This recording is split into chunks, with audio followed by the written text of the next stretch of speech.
It was on this day in 1951 the Nagas, under the banner of Naga National Council, made a solemn and irrevocable vow and symbolically declared to the world the desire and aspiration to live as a free and sovereign nation, which popularly known in Naga history as the Plebiscite of 16 May 1951.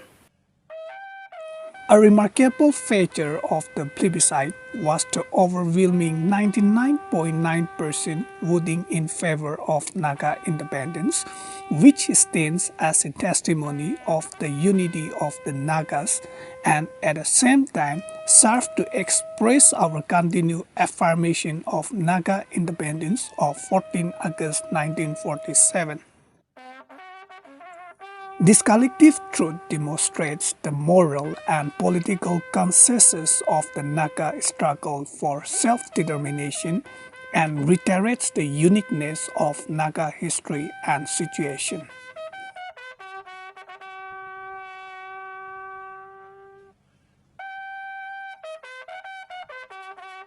The basis of the Naga political stand fundamentally lies in the Naga Plebiscite of 1951, the reason being it expresses the Naga aspiration in the clearest term.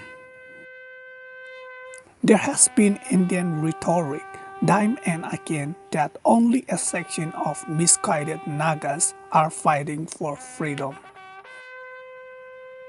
Contrary to this, the plebiscite has clearly shown that the Naga people are aware of their rights and want to claim their rights.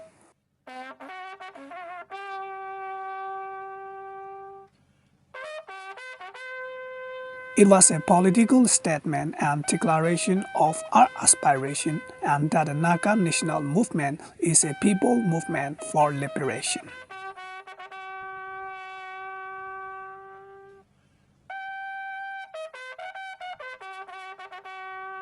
The plebiscite was necessitated in the first place due to the nature and failure of Naga's relationship with India.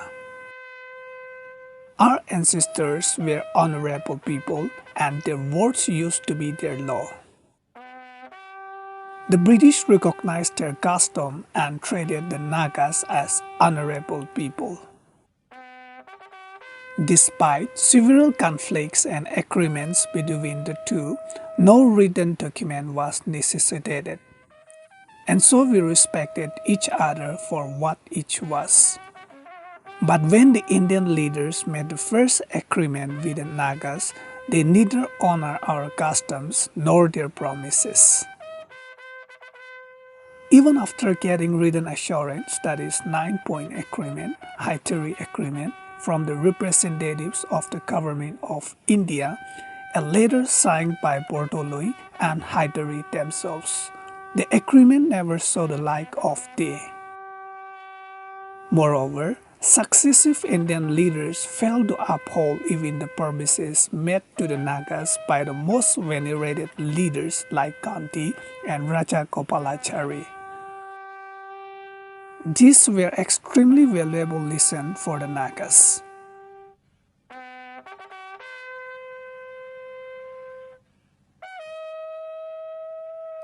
It made us to wonder what we are up against, a people whose honor is questionable.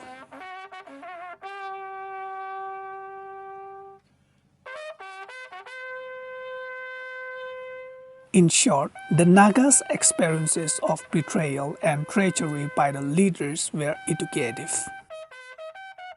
The NNC had to recourse to extreme measures and precautions. We had to mobilize ourselves for a political action to empower ourselves. This realization necessitated the plebiscite. And in the context of the plebiscite, it was more than a declaration. It was an oath.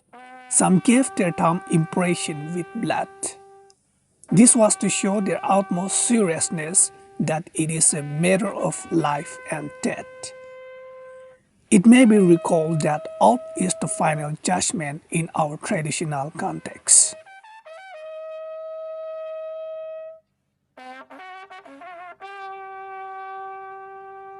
The occasion is an opportunity for our people to ponder on our foundational and fundamental beliefs, the legitimate right of the Nagas to choose our own destiny. We remain proud and continue to live with dignity because on this day 70 years ago, the citizens of Nagaland from the mountain top to the valleys courageously registered themselves to live as free and independent nation.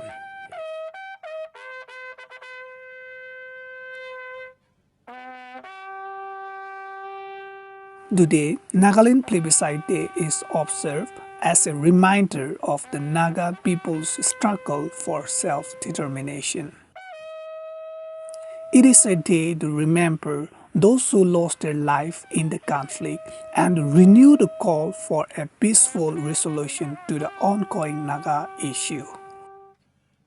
As we commemorate and celebrate the Plebiscite Day, I appeal to our people to pray for protection from the disease and for our leaders and the Naga caste.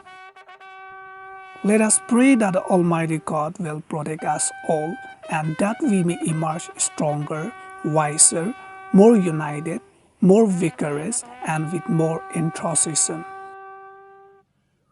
And may the Almighty God, who guided and gave courage to our pioneers and our people in the past, continue to guide us and instill the same patriotic spirit in each one of us. Kognalin.